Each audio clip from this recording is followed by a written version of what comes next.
There are currently 6 Disney theme parks in the United States. Kind of 8 if you count Blizzard Beach and Typhoon Lagoon, but I don't really feel like it, so we won't. But today we are going to be taking a look at my personal favorite single ride in each of those 6 theme parks. So roll that sweet, sweet intro.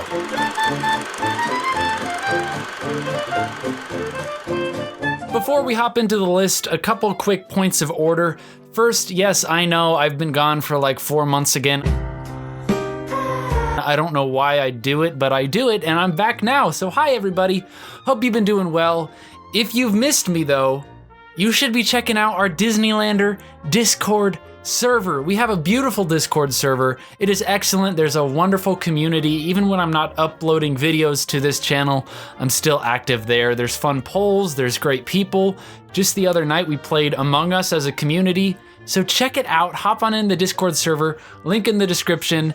And finally, final point of order. Again, when I'm not actively uploading here, you can catch me on my other channel, Peachio, where me and my fiance have weekly goofs and gaffs. You know, we just kind of do some silly things and have fun.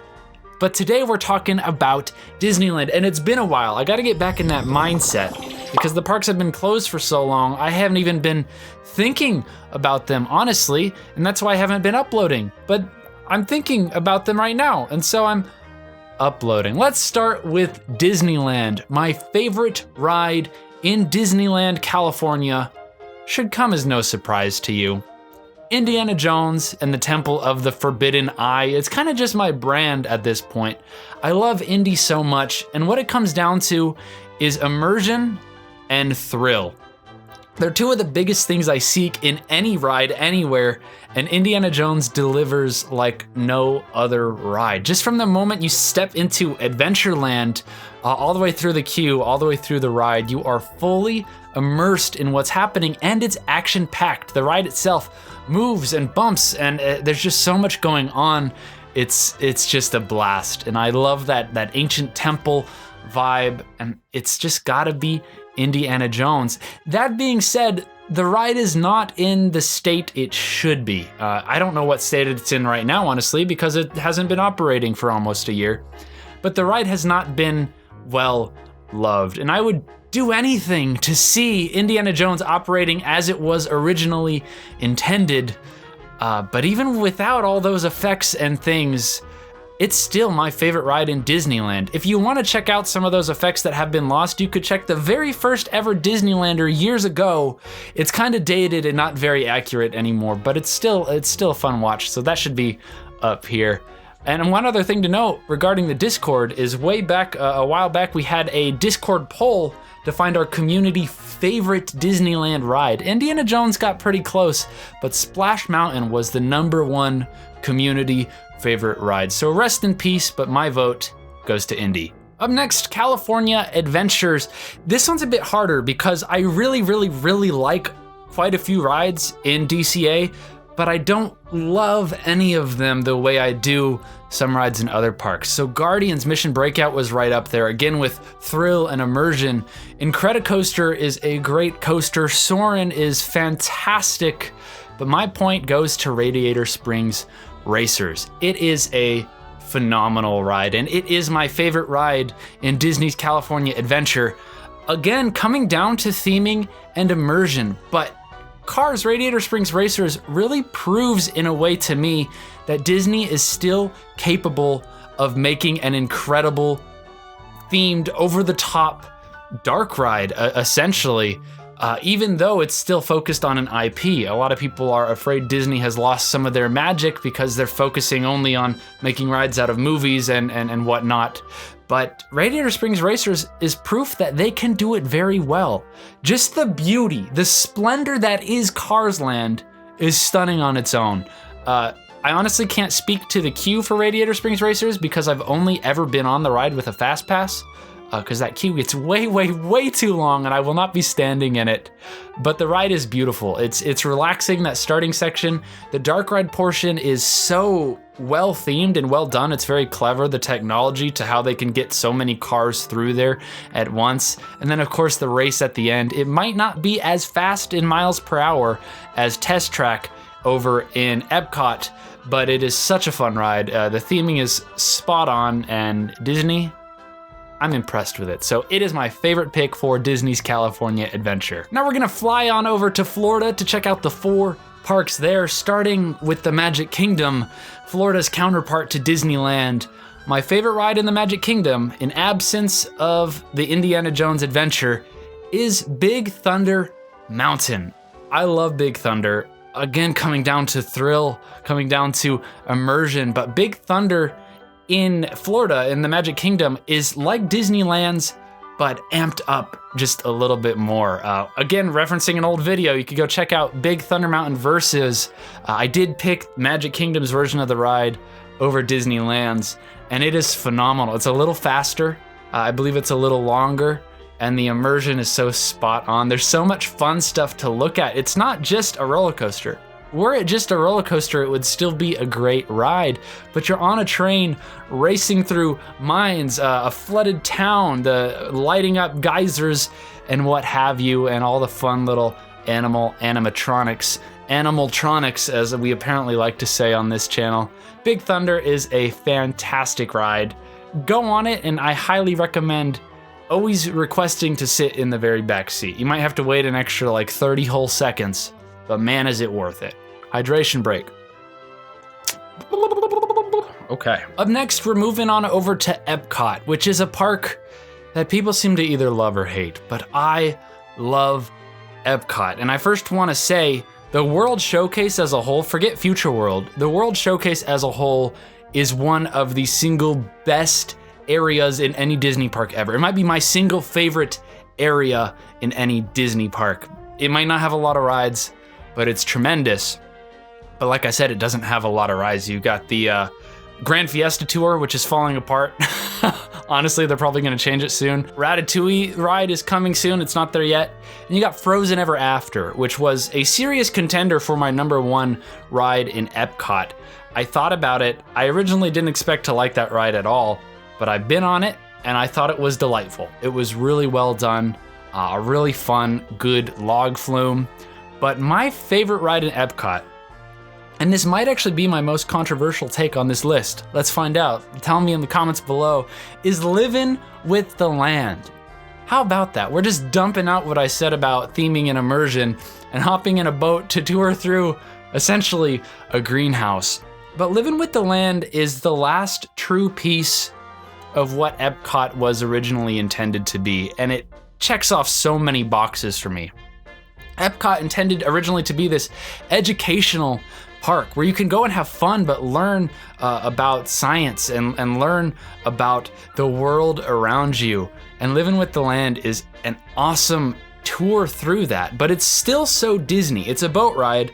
We all love Disney boat rides, whether it's Small World or Pirates. If you don't like it, I don't know what to tell you, because you're wrong.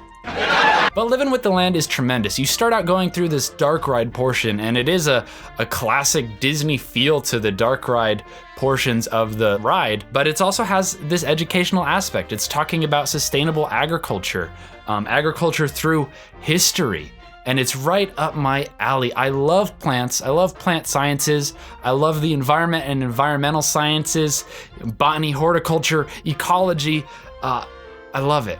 And I love edible food most of all, grown straight from the ground. So the greenhouse portion of Living with the Land is just phenomenal to me. You just sail through this greenhouse, and yeah, maybe some people are just like, here's some plants, but me as a gardener, I'm like, oh my God, I wanna grow that, I wanna eat that, I love this tree, I love that, that looks so cool. And it's all done so well. In fact, one of my dream jobs, if I could have any one job in the world, it would be conducting actual horticultural research in the Living with the Land facility. Man, would that be cool. But it is my favorite ride in Epcot. Surprisingly, surprised me even when I thought about it. Whoa, what a surprise. But it's really a cool ride. All right, keep on cruising to Disney's Hollywood Studios. Is that what's even called anymore, or is it just Disney Studios? I don't know. I feel like it's been so many things, MGM Studios. Anyways, needless to say, Disney's Hollywood Studios is the park I have seen the least of the updates of. In the time that I've been to Disney World, it's been 5 or 6 years now. It's been a while. They've added Toy Story Land and they've added Star Wars Land. So I haven't been on Slinky Dog Dash. I haven't been on Rise of the Resistance in Disneyland or Disney World. So I can't really speak to those rides yet. But I imagine, just going off of what I've seen in videos and what I know about my personal taste, my vote would still go to the Tower of Terror, the original and the best version of the ride. Again, coming down to thrill and immersion. It's such a unique, immersive story. Yes, it's a little hokey, but it's based off the Twilight Zone, so hokiness is a fair game. It should be hokey, and it's super, super well done. It's one of the only rides in Disneyland, or any Disney park for that matter, that I think counts as being truly scary. Yes, some people can be afraid of roller coasters. Kids can be afraid of Snow White and the Haunted Mansion and Indiana Jones. But Tower of Terror, I remember the first time going on that ride, feeling genuine fear. There's such a beautiful buildup of tension from the time you're out in the lobby, even outside in the courtyards of this beautiful, dilapidated hotel with this eerie swing music gently playing in the background, going through this totally old-looking hotel. It's so well done, just the cobwebs and the tattered tapestries and what have you, to the story that you receive in the library, down to the boiler room, and the ride itself, of course, is phenomenal. I'm a fan of drop towers. I loved the Maliboomer back in DCA. Just that feeling that you get when you drop. It's not for everyone, but it's certainly for me, and Tower of Terror takes that up to the next level in such a creative way. And of course, Hollywood Studios Tower of Terror having this section where you go through on a trackless ride system. One of the original trackless ride systems was on an elevator ride. It's phenomenal. It's beautiful, and it is my favorite ride in Disney's Hollywood Studios. Final park, Animal Kingdom. Another park that I think is criminally underrated. I love Animal Kingdom, even the zoo trails. You know, I used to volunteer at the zoo back up in Seattle, and I have a soft spot in my heart for zoos. Again, a soft spot in my heart for plants. Animal Kingdom is a beautifully immersive and beautifully beautiful park. I haven't been there since they added the world of Avatar, so those rides look pretty awesome, but again, from what I've seen, I don't think it would have changed my vote, because my number one ride in the Animal Kingdom, probably comes as no surprise, is Expedition Everest. It's like if you took aspects of Indiana Jones and aspects of Big Thunder and aspects of good roller coasters and just smushed them all together. It is beautifully well done. The queue surprised me the first time I went on that ride. I didn't expect it to have a very immersive queue, and yet you go through this museum talking about the Yeti and whatnot, and then you get onto the ride finally, and the train system is so cool. It's a huge long train, but even the train is themed in the same way that Big Thunder Mountain's train is kind of themed, and it is really, really fun. It's a very comfortable ride, just one bar, super comfy like Space Mountain in Disneyland is, and the ride itself is phenomenal. If you stripped away all the immersion, if you stripped away the mountain and just had a steel track, Expedition Everest would still be a very good ride. It has some really good speed. The whole part of the ride that goes backwards is super fun, super unique, but the ride's theming is fantastic as well. Obviously, it's very, very sad that the Yeti at the end is still in a Disco Yeti B mode or whatever they call it. It's essentially one of the coolest animatronics in the world, except shortly after the ride opened, they turned the animatronic off because it was damaging the ride itself, and they could never get in there to fix it or some big hubbub like that. And now Joe Rohde has retired, and he's the guy who promised to fix it someday, and I don't think he's going to. So that's the bad news. But the good news is that the Disco Yeti is still good enough for me, considering that the rest of the ride is absolutely phenomenal and is my favorite ride in the Animal Kingdom. So there you have it. My top 6, or my top 6 times across 6 different parks. And that's just all of the US parks. I wanna make a follow-up video shortly. I don't know if it'll be the next video I put out or if it'll be a couple videos down the line, talking about what I think is the best ride at all 6 of the overseas parks, being both parks in France, Hong Kong, Shanghai, and both parks in Tokyo. Now, this video would probably be less amazing because I've never been to any of those parks. But that's where you come in. If you've been to any of the parks overseas, or if you're from one of the areas overseas from me, and that's your home park, tell me your favorite ride in each of the parks that you've been to outside of the United States. I'll take those into consideration. I've done a lot of research already. I'm obsessed with Disney, as you probably already know. And think I have my favorite ride in each of those parks, but again, I haven't been on any of them. So tell me what you think below.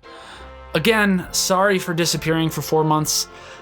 I can't promise it won't happen again, but I can promise I'll try. I'm gonna try to, instead of going on a regimented upload schedule, I'm just gonna upload when I feel like it. And hopefully that means that you'll see more of me around here. If you got anything that you'd like to see videos of, let me know in the comments.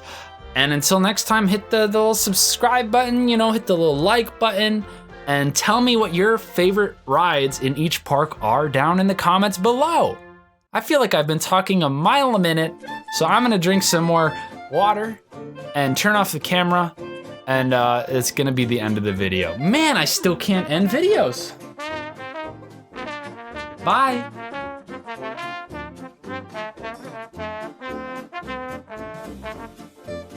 Been to any of those parks, but that's where you come in.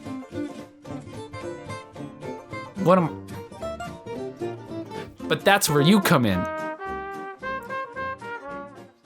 But that's where you come in.